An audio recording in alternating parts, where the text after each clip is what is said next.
ತನಿಖೆ, ಅದರಲ್ಲಿ ಭಯೋತ್ಪಾದನೆಯ ಪ್ರಶ್ನೆನೂ ಇಲ್ಲ, ದೇಶದ ಆಂತರಿಕ ಭದ್ರತೆಯ ಪ್ರಶ್ನೆನೂ ಇಲ್ಲ. ಹೀಗಾಗಿ ಯಾವುದಕ್ಕೆಂದ್ರೆ ಯಾವುದಕ್ಕೆ ಎನ್ಐಎ ತನಿಖೆಯನ್ನು ಮಾಡೋದು ಅಂತಂದ್ರೆ ಭೀತಗೊಳಿಸೋದು, ಜನರನ್ನ ಭಯಭೀತಗೊಳಿಸಲಿಕ್ಕೆ ಬೇಕಾದ ರೀತಿಯಲ್ಲಿ ದುರುಪಯೋಗ ಪಡಿಸ್ಕೊಳ್ಳೋ ಕೆಲಸವನ್ನು ಇವತ್ತು ಕೇಂದ್ರ ಸರ್ಕಾರ ಮಾಡ್ತಾ ಇದೆ. ಆದ್ರಿಂದ ಸಿಪಿಎಂ ಪಕ್ಷ ಕೇಳ್ತಿರೋದೇನಂತಂದ್ರೆ, ಈ ದಕ್ಷಿಣ ಕನ್ನಡ ಜಿಲ್ಲೆಯಲ್ಲಿ ಆಗಿರ್ತಕ್ಕಂಥ ಕೊಲೆಗಳೇನಿದಾವೆ ಇವುಗಳನ್ನ ಸಂಪೂರ್ಣವಾಗಿ ತನಿಖೆ ಮಾಡಕ್ಕಾಗಬೇಕು. ಇವತ್ತು ಕೋಮು ನಿಗ್ರಹ ಪಡೆ ಅದು ಕಾರ್ಯಾಚರಣೆಯನ್ನು ಮತ್ತಷ್ಟು ಉತ್ತಮ ಮಾಡಬೇಕು ಅಂತ ನಾವು ಕೇಳ್ತೀವಿ. ಹಿಂದೆ ಇದ್ದಂತ ಪೊಲೀಸ್ ಅಧಿಕಾರಿಗಳು ಯಾವ ರೀತಿ ಸಿಪಿಎಂನ ಅಭಿಪ್ರಾಯವನ್ನ ನಿರ್ಲಕ್ಷ್ಯ ಮಾಡಿದೆ, ಯಾವ ರೀತಿ ಈ ಜಿಲ್ಲೆಯ ಜನರ ಪರವಾಗಿರ್ತಕ್ಕಂಥ ಧ್ವನಿಯನ್ನ ಅಭಿಪ್ರಾಯಗಳನ್ನ ದಮನ ಮಾಡಿದೆ ಅನ್ನುವಂಥದ್ದು ನಾವು ನೋಡಿದ್ದೇವೆ. ಆ ರೀತಿ ಅತ್ಯಂತ ಕೆಟ್ಟ ಪೊಲೀಸ್ ವ್ಯವಸ್ಥೆ ಈ ಹಿಂದೆ ಇತ್ತಿಲ್ಲಿ. ನಾವು ಹೇಳಿದಂತ ಯಾವ ಅಭಿಪ್ರಾಯಗಳನ್ನು ಅವರು ಮಾನ್ಯ ಮಾಡಲಿಲ್ಲ. ಹೀಗಾಗಿ ಕೋಮುವಾದಿಗಳಿಗೆ ಕುಮ್ಮಕ್ಕು ಕೊಡ್ತಕ್ಕಂಥ ಕೆಲಸಗಳನ್ನೇ ಇಂದಿನ ಪೊಲೀಸ್ ಆಡಳಿತ ಮಾಡಿರೋದಿಲ್ಲಿ. ಆ ಕಾರಣಕ್ಕಾಗಿ ನಾವೀಗ ಹೊಸದಾಗಿ ಬಂದಿರತಕ್ಕಂಥ ಪೊಲೀಸ್ ಅಧಿಕಾರಿಗಳು ವ್ಯವಸ್ಥೆ ಏನಿದೆ ಒಂದು ಹೊಸ ಆಶೆಯನ್ನು ಹುಟ್ಟಾಕಿದ್ದಾರೆ. ದಕ್ಷಿಣ ಕನ್ನಡ ಜಿಲ್ಲೆಯಲ್ಲೂ ಮತ್ತು ರಾಜ್ಯದಲ್ಲೂ ಕೂಡ ಏನೋ ಮಾಡ್ತಾರೆ ಇವರು ಅನ್ನುವಂಥ ಒಂದು ಸಣ್ಣ ಭರವಸೆಯನ್ನು ಹುಟ್ಟಾಕಿದ್ದಾರೆ.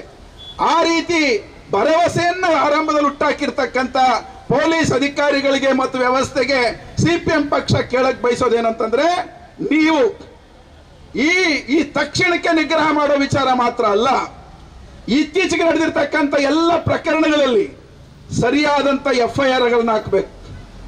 ಎಲ್ಲ ದುರ್ಬಲವಾದಂತ FIR-ಗಳನ್ನ ಹಾಕಿ, ಬೇಕಾದಂತವರಿಗೆ ಬಲಿಷ್ಠವಾದಂತ FIR-ಗಳನ್ನ ಹಾಕಿ, ಬೇಡ ಅನ್ನೋಂಥವರಿಗೆ ದುರ್ಬಲವಾದ FIR-ಗಳನ್ನ ಹಾಕಿ ಕೇಸ್ಗಳನ್ನ ಮುಗಿಸಲಿಕ್ಕೆ ಮತ್ತೆ ಒಂದು ಸಮುದಾಯದವರಿಗೆ ವಂಚನೆ ಆಗೋ ರೀತಿಯಲ್ಲಿ ಮಾಡ್ಲಿಕ್ಕೆ ಬೇಕಾದಂತ ಕ್ರಮಗಳನ್ನ ಇಂದಿನ ಪೊಲೀಸ್ ವ್ಯವಸ್ಥೆ ತಗೊಂಡಿದೆ. ನಮ್ಮ ಬೇಡಿಕೆ ಬಹಳ ಸ್ಪಷ್ಟವಾಗಿದೆ. ಈ ಜಿಲ್ಲೆಯಲ್ಲಿ ಸಾಮರಸ್ಯದ ಬೀಜಗಳು ಮತ್ತೆ ಮೊಳಿಬೇಕು, ಜನ ನೆಮ್ಮದಿಯಿಂದ ಬದುಕಬೇಕು ಅನ್ನುವಂತ ಏಕೈಕ ಉದ್ದೇಶವನ್ನು ಇಟ್ಕೊಂಡು ಸಿಪಿಐಎಂ ಪಕ್ಷ ಈ ಕೋಮುವಾದದ ವಿರುದ್ಧದ ತನ್ನ ಹೋರಾಟವನ್ನ ಕಳೆದ 2-3 ದಶಕಗಳಿಂದ ನಿರಂತರವಾಗಿ ಮಾಡ್ತಾ ಬಂದಿದೆ. ಅದರ ಮುಂದುವರಿಕೆಯಾಗಿ ಈ ಸಂದರ್ಭದಲ್ಲಿಯೂ ಕೂಡ ನಮ್ಮ ಹೋರಾಟವನ್ನು ನಾವು ಜಾರಿಯಲ್ಲಿ ಇಟ್ಟಿದ್ದೇವೆ. ಈ ಅವಧಿಯಲ್ಲಿ ನಡೆದಿರುವಂತಹ ಕೊಲೆಗಳಿಗೆ ಖಂಡನೆಯನ್ನು ವ್ಯಕ್ತಪಡಿಸುವಂತಹ ಸಂದರ್ಭದಲ್ಲೇ ಮುಂದಕ್ಕೆ ಈ ರೀತಿಯ ಕೊಲೆಗಳು ಆಗಬಾರದು ಅಂತಾದ್ರೆ ಈ ಕೊಲೆಗಳ ಸಂದರ್ಭದಲ್ಲಿ ಕೊಲೆ ಮಾಡುವಂತಹ ಕೃತ್ಯದಲ್ಲಿ ನೇರವಾಗಿ ಭಾಗಿಯಾದವರನ್ನ ಬಂಧಿಸಿ ಶಿಕ್ಷಿಸುವ ಜೊತೆಯಲ್ಲಿ ಈ ಕೊಲೆಗೆ ಬೇರೆ ಬೇರೆ ರೀತಿಯಲ್ಲಿ ಸಹಕಾರ ಮಾಡಿದಂತಹ ಸಂಚು ರೂಪಿಸಿದಂತಹ ಪಿತೂರಿಗಳನ್ನ ಹಣದವರು ಕೂಡ ಕಾನೂನಿನ ಕುಣಿಕೆಯ ಒಳಗಡೆ ಒಳಪಡಬೇಕು ಅನ್ನುವಂತಹದ್ದು ನಮ್ಮ ಗಟ್ಟಿಯಾದಂತಹ ಆಗ್ರಹ. ಆ ಆಗ್ರಹವನ್ನು ಇಟ್ಕೊಂಡು ನಾವು ಇವತ್ತು ಈ ಪ್ರತಿಭಟನೆಯನ್ನ ಮಾಡ್ತಾ ಇದ್ದೀವಿ.